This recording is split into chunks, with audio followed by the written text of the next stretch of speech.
नमस्कार बंधुरा आज बानाबो बेसन और सुजिर रोल। এই रोल ब्रेकफास्टे बनाते पारेन बा सकाले बाच्चादेर टिफिनेও दिते पारेन। बाच्चादेर खूबই पछंद होबे। এই रोल बानानो खूबই सहज और खूब कम समये बानिয়ে নেওয়া যায়। একবার অবশ্যই বানিয়ে দেখতে পারেন। এবার বানানো শুরু করি। প্রথমে রোলের জন্য ব্যাটার বানিয়ে নেব।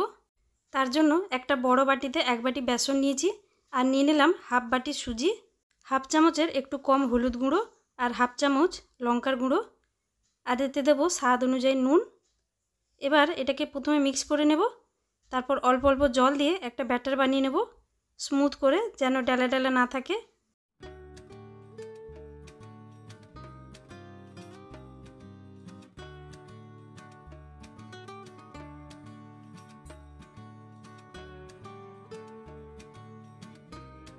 ব্যাটার বানিয়ে নিয়েছি, বেশি পাতলা নয় বেশি গাঢ় নয়, এরকম হবে। এবার এটাকে ঢাকা দিয়ে রেখে দেবো সাইডে 5 মিনিট মতো। ততক্ষণ স্টাফিং বানিয়ে নেব। কড়াইতে 2 চামচ তেল গরম করে নিয়েছি, আপনারা চাইলে প্যানেও বানাতে পারেন। তেল গরম হয়ে গেলে প্রথমে দিয়েছি কাঁচা লঙ্কা কুচি 2টো, তারপর রসুন পেস্ট 1 চামচ দিয়ে নেড়ে নিতে হবে। প্রথমে গ্যাসের ফ্লেমটা লো থাকবে। একটু নেড়ে নিয়ে একটা কুচি করে রাখা পেঁয়াজ দিয়ে দিয়েছি। পেঁয়াজটা হালকা ব্রাউন কালার আসা পর্যন্ত ভেজে নিতে হবে। যদি ছোট বাচ্চাদের জন্য বানাচ্ছেন তাহলে কাঁচা লঙ্কা নাও দিতে পারেন। পেঁয়াজে হালকা ব্রাউন কালার এসে গেছে। এবার দিয়ে দিলাম বাঁধাকপি কুচি কুচি করে ছোট ছোট করে কেটে রাখা হাফ বাটি মতো। কিছুটা গাজর গ্রেট করে রেখেছিলাম সেটা দিয়ে দিলাম। এবার হাফ চামচ গরম মশলা গুঁড়ো, হাফ চামচ ধনে গুঁড়ো আর হাফ চামচ লঙ্কার গুঁড়ো দিয়ে ভালো করে মিক্স করে নিতে হবে। সবজি হালকা সফট হওয়া পর্যন্ত এটাকে নেড়ে নিতে হবে। সবজিগুলো হালকা সফট হয়ে গেছে। এবার এতে দিয়ে দিলাম হাফ চামচ সয়া সস আর স্বাদ অনুযায়ী নুন। তারপরে এগুলোকেও খুব ভালো করে একটু মিশিয়ে নিতে হবে।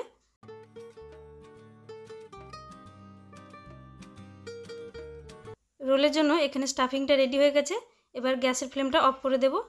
এবার ব্যাটারটা একটুখানি গুলে নিতে হবে। যদি আপনাদের কাছে ধনেপাতা থাকে এই সময় একটু ধনেপাতা কুচি দিয়ে দিলে ভালো হয়। তারপর এখানে আমি প্যানটা গরম করে নিয়েছি, হালকা গরম করতে হবে। একটুখানি তেল ব্রাশ করে নিয়েছি, বেশি তেলের প্রয়োজন নেই। গ্যাসের ফ্লেমটা লড়তে থাকবে। আমি এখানে প্যান ইউজ করেছি, আপনারা চাইলে তাওয়াতেও বানাতে পারেন। এক হাতা ব্যাটার নিয়ে এতে ছড়িয়ে দিলাম। ব্যাটারটা দিয়ে গ্যাসের ফ্লেমটা একটু হাই করে দিতে হবে। উপর দিকটা একটু শুকনো শুকনো হয়ে গেলে উল্টে দিতে হবে। একটু উল্টো দিকটাও সেঁকে নিতে হবে।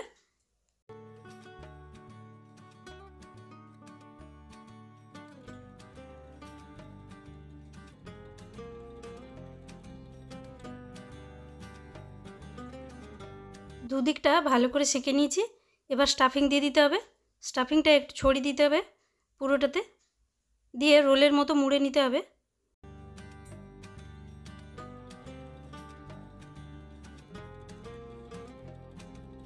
এখানে একটা আমার তৈরি হয়ে গেল। খেতে ভীষণ ভালো লাগে বন্ধুরা, আপনারা অবশ্যই বাড়িতে একবার ট্রাই করবেন। খুব ভালো লাগে খেতে, দারুণ লাগে। এভাবে আমি বাকিগুলো বানিয়ে নেব।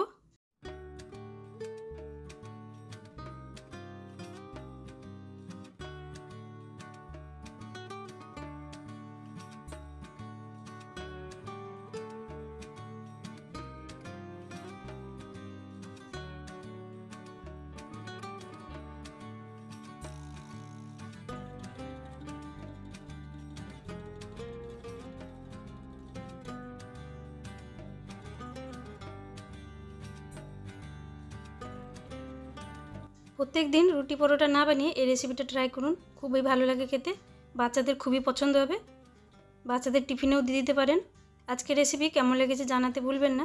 ভালো লাগলে লাইক শেয়ার সাবস্ক্রাইব করবেন। আজকের জন্য এইটুকু, থ্যাংক ইউ।